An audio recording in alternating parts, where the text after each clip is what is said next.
નમસ્કાર દોસ્તો, આપણી ચેનલ ધનયાત્રા કેપિટલમાં તમારું હાર્દિક સ્વાગત છે. જો હજુ સુધી તમે આપણી ચેનલને સબસ્ક્રાઇબ ન કરી હોય તો સબસ્ક્રાઇબ કરવા વિનંતી. આપણે આજે ઇથેરિયમના ચાર્ટનો લાઈવ એનાલિસિસ કરીશું.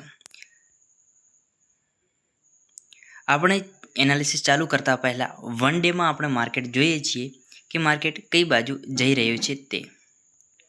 વન ડેમાં આપણે જોઈ દેખાય છે કે માર્કેટે જે પહેલાં હાઈ બનાવ્યો હતો તે હાઈને ક્રોસ કરીને માર્કેટ ડાઉન સાઇડ જઈ રહ્યું છે, એટલે કે માર્કેટ હાલ કન્સોલિડેશન કરી રહ્યું છે. પણ જો આ હાઈને જે આગળનો સ્વિંગ છે તેને જો બ્રેકઆઉટ થશે તો આપણને સારું એવું ટાર્ગેટ મળી શકે છે.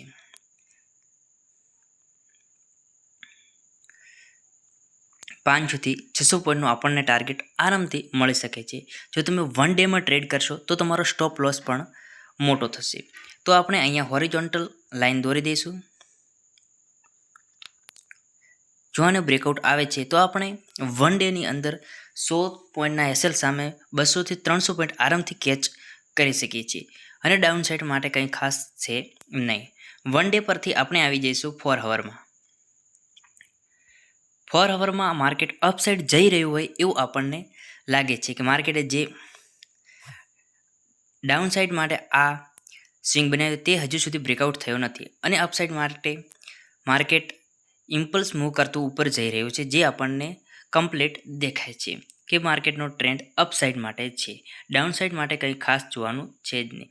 જ્યારે માર્કેટનો ટ્રેન્ડ આપણને ખબર હોય કે અપસાઇડ છે ત્યારે ડાઉન સાઇડ માટે ટ્રેડ લેવાનું ટાળવું. જો તમે ડાઉન સાઇડ માટે ટ્રેડ લો છો તો નાની ક્વોન્ટિટી સાથે ટ્રેડ કરવાનો રહેશે, અને જો તમે અપસાઇડ લેશો તો તમને મોટી ક્વોન્ટિટી જોવા મળશે અને મોટું ટાર્ગેટ મળશે.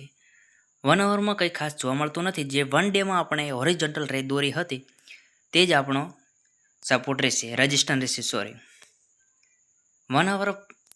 4 અવર પરથી આપણે 1 અવરમાં આવી જઈશું. 1 અવરમાં માર્કેટ કન્સોલિડેશન કરી રહ્યું એવું આપણને ખાસ જોવા મળી રહ્યું છે. જો આનું બ્રેકડાઉન થશે, જો એકવાર થઈ રહ્યું છે પણ ફ્લિકરમાં થયું હતું, જો હવે આપણને આનું બ્રેકડાઉન થશે તો સારું એવું ડાઉન સાઇડ માટે આપણને મૂવ જોવા મળશે. પણ આપણે 4 અવરમાં જોયું હતું કે માર્કેટનો ટ્રેન્ડ અપસાઇડ છે તો આપણે ડાઉન સાઇડ માટે ટ્રેડ કરવાનું હંમેશા ટાળવું. જો તમે માર્કેટનો જે બાજુ ટ્રેન્ડ હશે એ બાજુ જ તમે ટ્રેડ લેશો તો તમારા એસએલ ઓછા અને ટાર્ગેટ વધુ મળશે. 1 અવર પરથી આપણે આવી જઈશું 30 મિનિટમાં.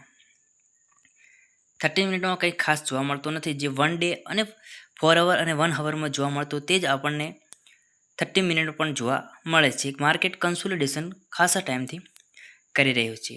30 મિનિટ પરથી આપણે આવી જઈશું 3 મિનિટમાં, જ્યાં આપણે ટ્રેડ કરતા હોઈએ છીએ ત્યાં. અહીંયા આપણને હાલ એક સારું એવું બ્રેકઆઉટ જોવા મળ્યું છે. જો આપણને આ જગ્યાએથી આ સ્વિંગ પરથી આપણે ટ્રેડ પકડવાનો હતો